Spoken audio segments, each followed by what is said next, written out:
நீங்க எதையும் செய்ய முடியும். எல்லா சக்தியும் உங்க உள்ளமே இருக்கே. வீர சித்தர் விவேகானந்தரின் இந்த ஒரே ஒரு வசனம்தான் உங்க வாழ்க்கையே மாற வைக்கும். ஆனா அந்த சக்தியை எப்படி பயன்படுத்துவது? காலை என்றால் வெறும் எழுந்திருப்பதல்ல. அது உங்க விதியை நீங்களே எழுதிக் கொள்ளும் நேரம். இப்போ காலையில் பெரும்பாலான மக்கள் எழுந்தவுடனே மொபைல் போன்ல அடிமையாகி விடுவாங்க. ஆனா வெற்றி பெறுவோ ராத்திரி உலகத்துக்கு தேடலை செய்ய மாட்டாங்க. அவர்களோ தங்களுக்குள்ளே இருக்கும் சக்தியை தேடுவாங்க. சுவாமி விவேகானந்தரின் தத்துவங்களை அடிப்படையாக கொண்டு உங்கள் மூளை ஒரு காந்தமாக மாறி உங்கள் திறன் 10 மடங்கு அதிகரிக்கும் 12 காலை பழக்கங்கள் என்னென்ன தெரியுமா? இதுவே உங்க சாதாரண நாளை ஒரு புரட்சி நாளாக்கும் ரகசியம். இவைதான் ரகசியங்கள். வீடியோவை முடிவில் வரை பார். இன்றே மாற்றத்தை தொடங்கு.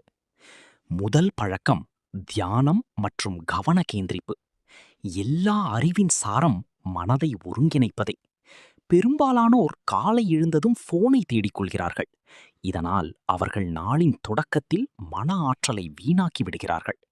ஆனால் வெற்றியாளர்கள் மனதை ஒருமுகமாக கவனம் செலுத்துகிறார்கள். காலை எழுந்தவுடனே குறைந்தது 10 முதல் 15 நிமிடங்கள் அமைதியாக உட்கார்ந்து தியானம் செய்கிறார்கள். இது உங்கள் மூளை கூர்மையான ஆயுதமாக மாறும். தியானம் என்பது மந்திரம் சொல்லுவது அல்லது கண்கள் மூடி தூங்குவது பற்றியல்ல. இது உன் எண்ணங்களின் ஓட்டத்தை கவனிப்பதற்கானது. விவேகானந்தர் வலியுறுத்திய மன அழுத்தம் இந்த அமைதியிலேயே பிறக்கிறது. நீ தியானம் செய்யும்போது முன்னணி முனைமண்டலம் என்று அழைக்கப்படும் மூளையின் பகுதி செயல்பட கிக் ஸ்டார்ட் ஆகிறது. இதுவே முடிவெடுக்கும், அமைதியாகவும் படைப்பாற்றலுடனும் செயல்பட உதவும் பகுதி.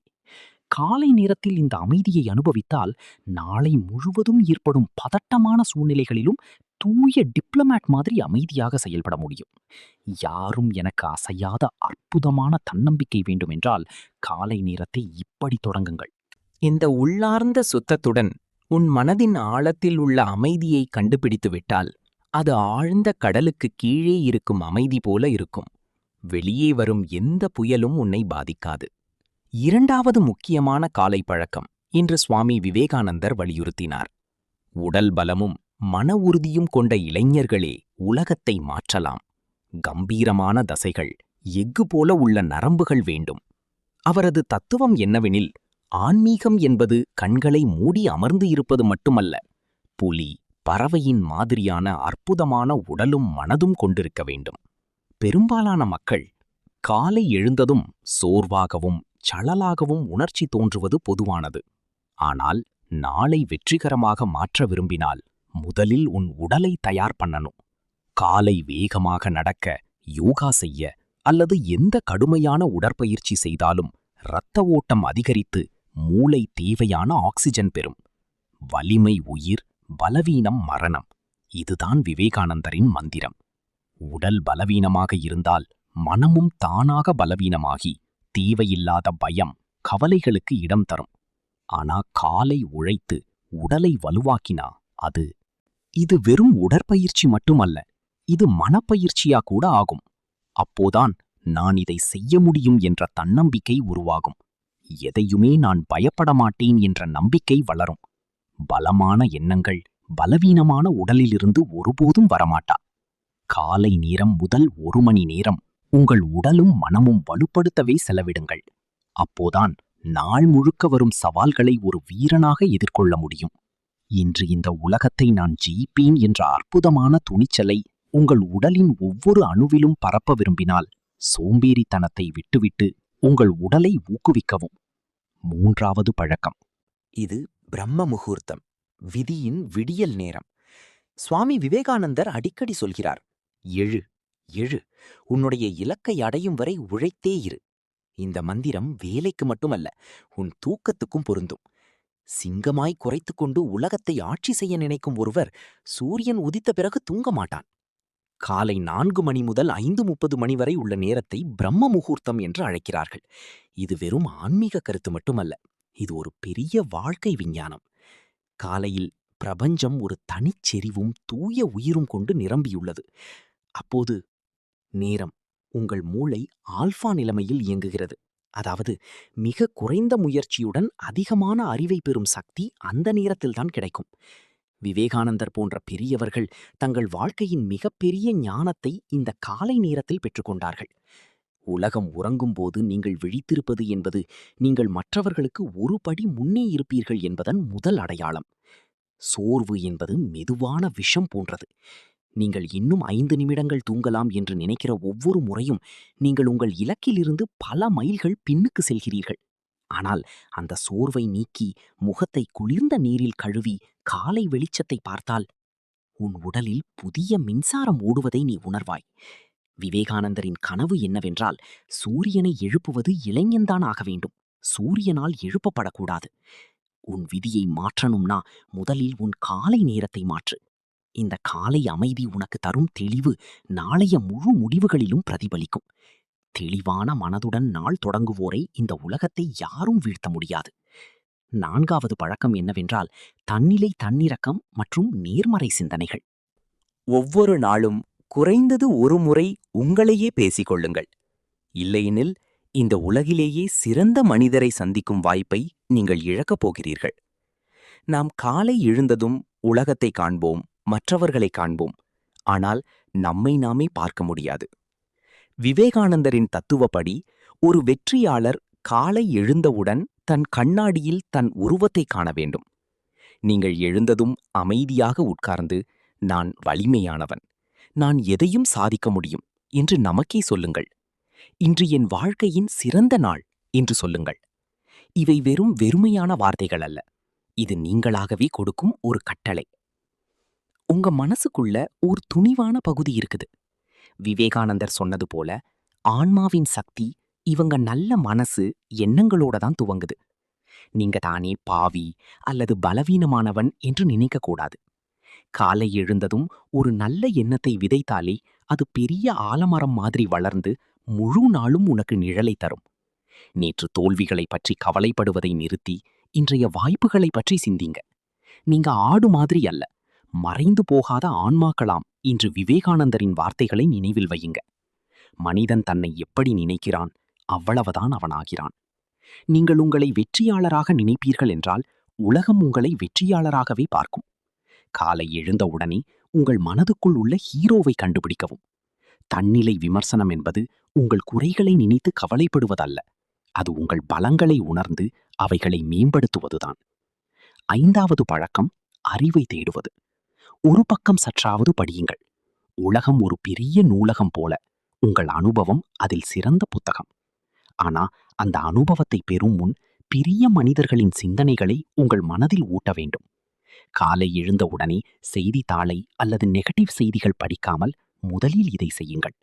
உலக நிகழ்வுகளை கண்டறிய ஒரு சிறந்த புத்தகத்தில் குறைந்தது ஒரு பக்கம் படிச்சிடு. காலை நேரத்தில் உன் மூளை வெண்மை தாளை போல் இருக்கும். அந்த நேரத்தில் நீ என்ன படிப்பே அது உன் நாளைய சிந்தனை ஓட்டத்தை கட்டுப்படுத்தும். விவேகானந்தர் நடந்த நூலகம் போல இருந்தவர். ஏனெனில் அவர் ஒவ்வொரு நொடிக்கும் புதிய விஷயங்களை கற்றுக்கொள்ள ஆவலானவர்.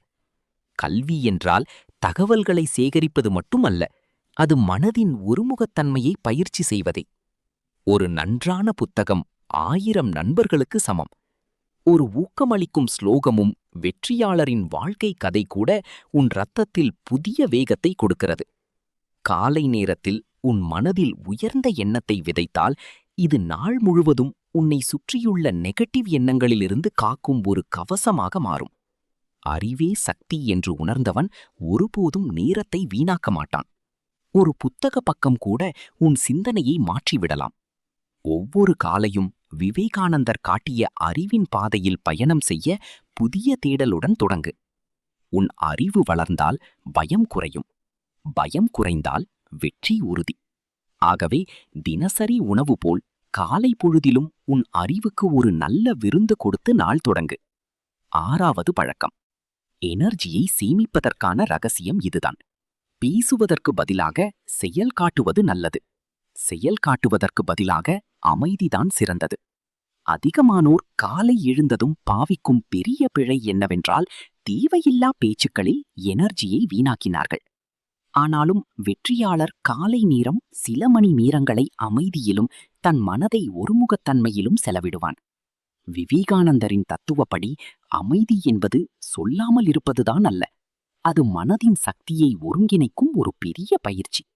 பேச்சு என்பது ஒரு கசிவு போலவை. நீங்க அதிகமாக பேசினால் உன் உடலின் பிராண சக்தி வெறுமனே குறைகிறது. காலை நேரத்தில் வேறுவர்களுடன் தகராறு போடுவதோ, தேவையில்லாத பேசுபவர்களுடன் பேச்சு நடத்துவதோ முழு நாளும் உன் உற்சாகத்தை குளிர்த்துவிடும். மௌனமாக இருந்தே உன் ஆன்மாவை கேள் என்று விவேகானந்தர் சொன்னார். இந்த மௌனம் உனக்கு பெரிய அமைதியையும் தெளிவையும் தரும். நீ மௌனமாக இருந்தால் உன் மூளை தேவையற்ற சத்தங்களை நீக்கி முக்கியமான பணிகளுக்கு கவனம் செலுத்தும். பெரிய சாதனைக்கு தேவையானது கிண்டல் அல்ல, அமைதியான திட்டமிடல்தான். காலை நேரத்தில் குறைந்தது 1 மணி நேரம் யாருடனும் பேசாமல் கழிக்கவும். உன் எண்ணங்களோடே பேசிக்கொள். இந்த அமைதி உனக்கு மென்டல் ஸ்ட்ரென்த்தை தந்து எந்த சவாலையும் எதிர்கொள்ளும் வீரத்தை தரும்.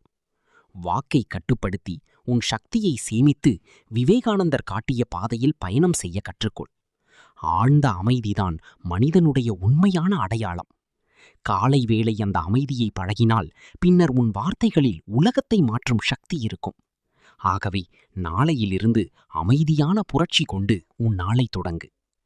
8வது பழக்கம், இன்றைய குறிக்கோள் தெளிவான திட்டமிடல். ஒரு கருத்தை எடுத்துக்கொள், செய்வது.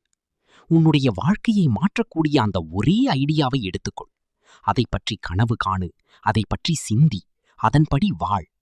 பெரும்பாலான மக்கள் தோல்வியடைவதற்கான காரணம் அவர்களுக்கு திறமை இல்லாததல்ல, அது அவர்களுக்கு தெளிவான ஒரு குறிக்கோள் இல்லாததுதான். காலை எழுந்ததும் அந்த நாளில் செய்ய வேண்டிய 3 முக்கியமான காரியங்களை மட்டும் முடிவு செய். பரவலாகும் வெளிச்சம் ஒரு காகிதத்தை எரிக்க முடியாது. ஆனால் அந்த வெளிச்சம் லென்ஸ் வழியாக ஒரு புள்ளியில் ஃபோக்கஸ் ஆனால் தீயை உருவாக்கும். உன் மனமும் அதே மாதிரி. காலை எழுந்ததும் உன் கவனத்தை ஒரு விஷயத்தில் ஃபோக்கஸ் செய். இன்று என்ன செய்ய வேண்டும் என்று தெளிவாக இருந்தால் அவசியமில்லாத குழப்பமோ நேர விழைவோ உன்னை தொந்தரவு செய்யாது. இன்று செய்ய வேண்டியவற்ற சிறிய காகிதத்திலோ அல்லது நோட்புக்கிலோ காலை எழுதிவை. விவேகானந்தர் சொன்ன கவனம் இதுதான் ஆரம்பம். 1000 பாதி முடித்த வேலைகளை செய்யறவங்களை விட ஒரே ஒரு வேலையை முழுமையாக முடிப்பதே வீரனின் அடையாளம். வாழ்க்கைய வேறு யாரும் வடிவமைக்காம நீயே உன் வாழ்க்கையை வடிவமைக்கணும் என்ற விவேகானந்தரின் குறிக்கோள். காலை செய்து கொண்ட இந்த திட்டம் உன் நாளை பேரிடரிலிருந்து வெற்றியாக மாற்றும். நீ முடித்தபோது வரும் திருப்தி, திட்டமிட்ட ஒவ்வொரு பணியும் உனக்கு அடுத்த சவால்களை சமாளிக்க ஊக்கத்தையும் சக்தியையும் தரும். 9வது பழக்கம், இயற்கையுடன் இணைவதே. சூரிய ஒளியின் சக்தி. பிரபஞ்சம் முழுவதும் உள்ள அனைத்து சக்தியும் ஏற்கனவே நமக்கே சொந்தம். ஆனால் கைகள் மூடி அந்தகரம் என்று அழுவதெல்லாம் நமதுதான். அந்த சக்தியின் மிகப்பெரிய மூலம்தான் சூரியன். காலை எழுந்ததும் 4 சுவர்களுக்குள் முடங்கி இருக்காம இயற்கை ஒளியில், அதாவது சூரிய ஒளியில் ஒரு சிறிது நேரம் நிற்பது நல்லது. விவேகானந்தர் தத்துவப்படி நெருக்கமாக. ஒரு மனிதன் இயற்கைக்கு எவ்வளவு அருகில் இருக்குமோ அவன் தெய்வத்துக்கு அதற்கே அதிகம் நெருக்கமாக இருக்கும். சூரிய ஒளி வெறும் ஒளி மட்டும் அல்ல, அது ஒரு உயிர் சக்தி. காலை சூரிய உதயத்தை பார்த்து அதன் கதிர்களை உடலில் உணர்வதற்கு மூளையில் சந்தோஷ ஹார்மோன் செரட்டோனின் ஊக்கமடைகிறது. இந்த இயற்கையின் பரிசு விவேகானந்தர் காட்டிய அதிரடி உடலை கட்டியெழுப்ப மிகவும் அவசியம். தூய்மையே சக்தி என்று அவர் சொன்னார். இயற்கை காற்றும் ஒளியும் உங்கள் சுவாச குழாய்களையும் இரத்தத்தையும் சுத்தம் செய்யும். வெற்றியாளர்கள் இயற்கையின் ஊட்டத்துடன் விழுந்து வருகிறார்கள். சூரியன் உதயமாகும் முன் எழுந்து அதன் நீரில் எதிர்கொள்ளும் மனிதர்களுக்கு அற்புதமான காந்த சக்தி இருக்கும். பெரும் மனிதர்கள் மாக விவேகானந்தர் ஏன் ஹிமாலயத்தின் அடிவாரத்திலும் நதியோரத்திலும் தியானம் செய்தார்கள் என்றால் அது இயற்கையிலிருந்து கிடைக்கும் அளவில்லாத அமைதிக்காகத்தான்.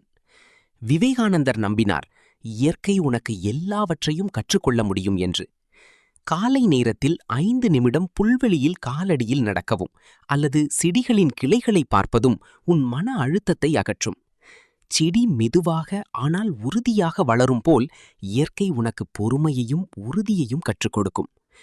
10வது பழக்கம் என்பது உட்புற வெளிப்புற சுத்தம். சுத்தம் என்பது திறன். தூய்மைதான் ஆன்மீகம், தூய்மைதான் வெற்றி. காலை எழுந்தவுடனே உடலை சுத்தம் பண்ணுவது போல மனத்தையும் ஒரு முறை சுத்தம் பண்ண வேண்டும். விவேகானந்தர் கொடுத்த கருத்து போல், தூய்மையற்ற பாத்திரத்துக்கு தூய பாலை ஊற்ற முடியாதது போல தூய்மையில்லாத மனதில் உயர்ந்த எண்ணங்கள் இருக்க முடியாது. காலை குளிர்ந்த நீரில் குளிப்பது உடலின் சோம்பல் நீங்கி நரம்புகளை உற்சாகப்படுத்தி உனக்கு புதிய உற்சாகத்தை தரும். வெளிப்புற தூய்மைக்கு பின் முக்கியமானது என்னவெனில் உள்ளந்தமழ தூய்மை. நேற்று நடந்த கசப்பான சம்பவங்கள், யாராவது சொல்லிய கெட்ட வார்த்தைகள், பொறாமை அல்லது கோபம் போன்ற குப்பைகளை காலைதான் உன் மனத்திலிருந்து துரத்திவிடு. விவேகானந்தர் சொன்னார், குப்பையை ஏந்தி நீங்க உயரமாக பறக்க முடியாது என்று. தூய்மையான மனம்தான் கடவுளின் இல்லம், வெற்றியின் பிறப்பிடம். காலை சாளரத்தில் உன்னை நீயே பார்த்து கடந்த தவறுகளுக்கு மன்னிப்பு சொல்லு. அவ்வளவு தூய்மையான மனம் கொண்ட மனிதன் விவேகானந்தர் சொன்னபடி இந்த உலகத்தை தனது கால் கீழ் கொண்டு வரும். உள்மனம் தூய்மையானவர்தான் அதிகம். தெய்வீக ஒளி அவனுடைய முகத்தில் தோன்றும். நீயே உன்னை புனிதனாக நினைத்துக்கொள். அப்போ நீயும் புனிதனாக மாறுவாய். காலை நேரத்தில் உன் உடலும் மனமும் ஒரு புனித கோயிலைப் போல வைக்கணும். இந்த தூய்மை உனக்கு ஒரு விதமான பயமில்லாத தன்மையை தரும். சுத்தியான கைகளும் சுத்தியான எண்ணங்களும் கொண்டு நாளை தொடங்கும் ஒருவருக்கு தோல்வி எப்போதும் பிரச்சனையல்ல. பழக்கம் 11. சத்து நிறைந்த காலை உணவை சாப்பிடு. வயிற்றை கட்டுப்படுத்த தெரியாதவன் மனத்தையும் கட்டுப்படுத்த முடியாது. நாம் சாப்பிடுவோம்தான் நமது எண்ணங்களாகும் என்ற ஆழ்ந்த உண்மை இது. காலை நேரத்தில் எடுத்துக்கொள்ளும் முதல் உணவு உங்க மூளை நாள் முழுவதும் எவ்வளவு வேகமாக செயல்படும் என்பதை இது தீர்மானிக்கும். விவேகானந்தரின் தத்துவப்படி ஒரு தைரியமான போராளி அல்லது வீரர் எப்போதும் ஊட்டச்சத்து நிறைந்த உணவு சாப்பிடணும்.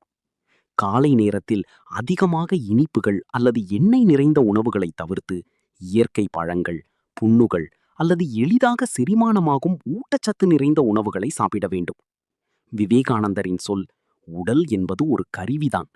சோம்பேறி உணவு உங்க மூளைய தூங்கச் செய்யும். ஆனா ஊட்டச்சத்து நிறைந்த உணவு உங்க நரம்புகளை பரபரப்பாகச் செய்யும். அமெரிக்கா சுற்றுப்பயணத்திலும் விவேகானந்தர் உடல் ஆரோக்கியத்தை பராமரிப்பதில் மிகுந்த கவனம் செலுத்தினார். ஏனெனில் அவர் நம்பியதென்னவென்றால், பலவீனமான இதயம் உண்மையை ஈர்க்க முடியாது. காலை ஒரு தண்ணீர் குடித்தும் சத்தான காலை உணவு உண்டாலும் உடலில் ஓஜஸ் என்ற சக்தி உருவாகும். அதுதான் உன் முகத்தில் அந்த ஈர்ப்பை கொடுக்கும். உன் உடலை ஒரு புனித இயந்திரம் போல பாரு. காலை நேரத்தில் அதற்கு தேவையான உயர்தர எரிபொருளை கொடு. விவேகானந்தருடைய கோட்பாட்டை பின்பற்றி உன்னை பலவீனப்படுத்தும் உணவுகளை சாப்பிடக்கூடாது. ஆரோக்கியமான உடலில் மட்டுமே பலமான மனசு வாழும். 12வது பழக்கம், அர்ப்பணிப்பு மற்றும் சேவை. இது சுவாமி விவேகானந்தரின் மிக உயர்ந்த சிந்தனை. மற்றவர்களுக்கு வாழ்பவர்கள்தான் உண்மையில் வாழ்கிறார்கள். மற்றெல்லாம் உயிரில்லாத உடல்கள் மாதிரியே இருப்போம். நான் காலை எழுந்ததும் என்ன கிடைக்கும் என்று யோசிக்காமல், இன்று இந்த உலகத்திற்கு அல்லது யாருக்காவது நான் என்ன நல்லதா செய்யலாம் என்று யோசிக்க ஆரம்பி. விவேகானந்தரின் தத்துவப்படி நலமற்ற சிந்தனை ஒரு மனிதரை மகாத்மா ஆக்கும். நீ காலை எழுந்ததும் இன்று நான் செய்யும் ஒவ்வொரு காரியமும் கடவுளுக்கு சேவை என்று உறுதியெடு. நீ மாணவன் என்றால் நன்றாக படிப்பதும் நாட்டுக்கு சேவைதான். நீ வேலைக்காரன் என்றால் நேர்மையாக செய்வது சமுதாயத்திற்கு ஒரு சேவைதான். மற்றவர்களுக்கு உதவுவதே உனக்கே உதவுவதாகும் என்று விவேகானந்தர் சொன்னார். இந்த ஒரு எண்ணம் உன் மனதிலுள்ள அனைத்து பயம், கவலை, மன அழுத்தத்தையும் அகற்றிவிடும். சுயநலமாயிருப்பது ஒரு இருண்ட அறை மாதிரி.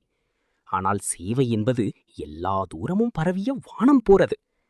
காலை நேரத்தில் ஒரு சிறிய உதவி, பறவை ஒன்றுக்கு தானம் கொடுப்பதோ அல்லது ஒருவருக்கு புன்னகையுடன் வணக்கம் சொல்லி போனதோ உனக்கு மிகப்பெரிய அமைதி மற்றும் வலிமையை தரும்.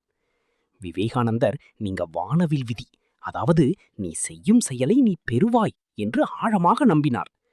விவேகானந்தரை பார்த்த கனவுக்காரன் ஒரு இளம் ஆளை. தன்னுடைய முன்னேற்றத்துடன் சேர்ந்து மற்றவர்களின் முன்னேற்றத்தையும் கருதி வாழ்பவன்தான் வெற்றியடைவான். சேவையின் மனப்பான்மையோடும் தினத்தை தொடங்குபவன் இந்த உலகம் எப்போதும் அவனுக்கு தடையாக இருக்காது. மாறாக அது அவனுக்கு மண்மணியாய் மரியாதை காட்டும். ஆகவே உன் வெற்றியை மற்றவர்களின் சந்தோஷத்துடன் இணைத்து நடு. நாளைத்தான் ஒரு பேரருள்மிகு மனதுடன் உன் நாள் தொடங்கு. நண்பர்களே, விவேகானந்தர் சொன்ன இந்த 12 பழக்கங்களிலிருந்து ஒன்றை நாளை முதல் பின்பற்றினால் உன் வாழ்வில் ஒரு பெரிய மாற்றம் ஏற்படும். இந்த வீடியோ பிடித்திருந்தால் அதை விவேகானந்தர் ரசிகர்களுடன் பகிர்ந்து கொள்ளுங்கள். கீழே உங்கள் கருத்துக்களை சொல்லுங்க. நம்ம வலிமையான வீடியோவோட மீண்டும் சந்திப்போம்.